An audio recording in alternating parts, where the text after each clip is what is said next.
Hey, y'all, Father Jim Haney from St. Paul's in the Plains and Texas Tech Canterbury in Lubbock.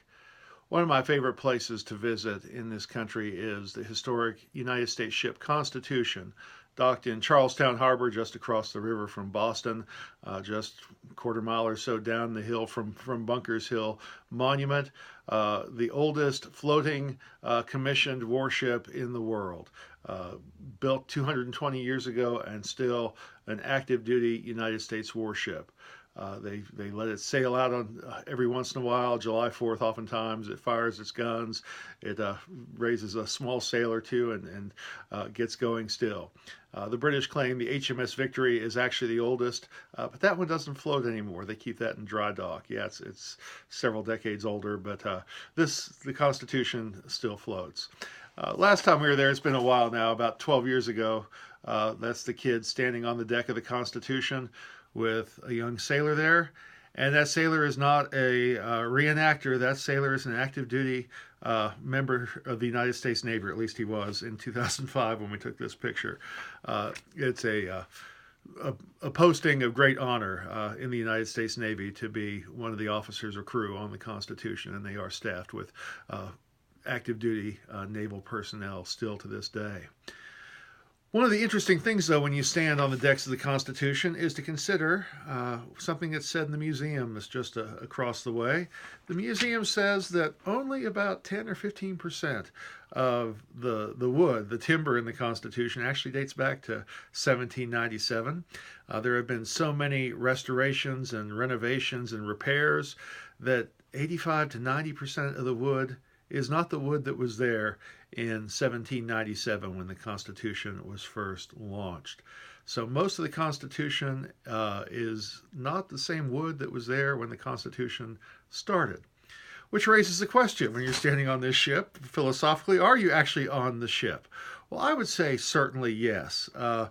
Every repair that's been done, every restoration that's been made has been made to a ship that has kept its identity during that time period. It has been the USS Constitution the whole time.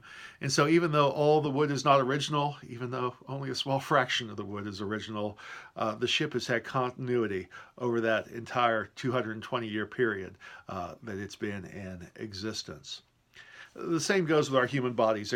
There are urban myths out there that the cells in our bodies are replaced every 7 years. That's not quite accurate. Actually, some of our cells turn over every few days. A very few cells in our bodies have to last our entire lifetime. The neurons in our brains, for example, seem to be cells that stick around all of our lives. But most of our cells do turn over fairly rapidly. And the atoms that make up our cells also change. In fact, some estimates you might see that in a year about 98% of our atoms turn over. We breathe in carbon, we breathe in oxygen, we breathe out carbon dioxide. There are all kinds of chemical processes.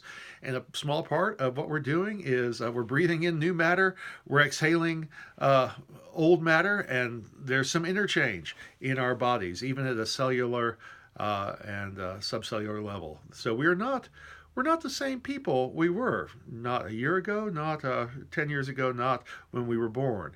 And yet I have a sense that I am Jim Haney, even after all these years. So there's something about me that's not dependent on the cells in my body. It's not dependent upon the atoms that make up my body, but there is a pattern of some sort of organizing principle that makes me who I am.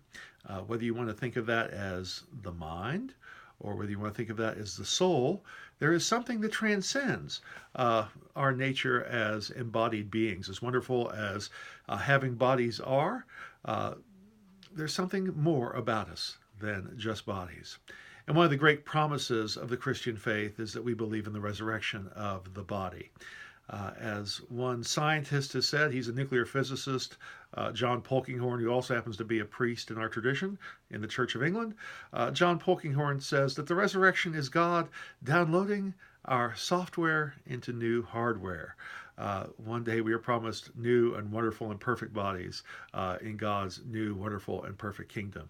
That somehow we will have continuity. Our pattern will be preserved. Our identity will be preserved even as we are reconstituted in a new and wonderful form. And so, like the U.S. Constitution, we keep plugging along. And the promise of the Christian faith is that we will keep going, that God will download our software into new hardware one day, and that we do believe in the resurrection of the body and the life everlasting. And so, with that thought, I will bid you a good day.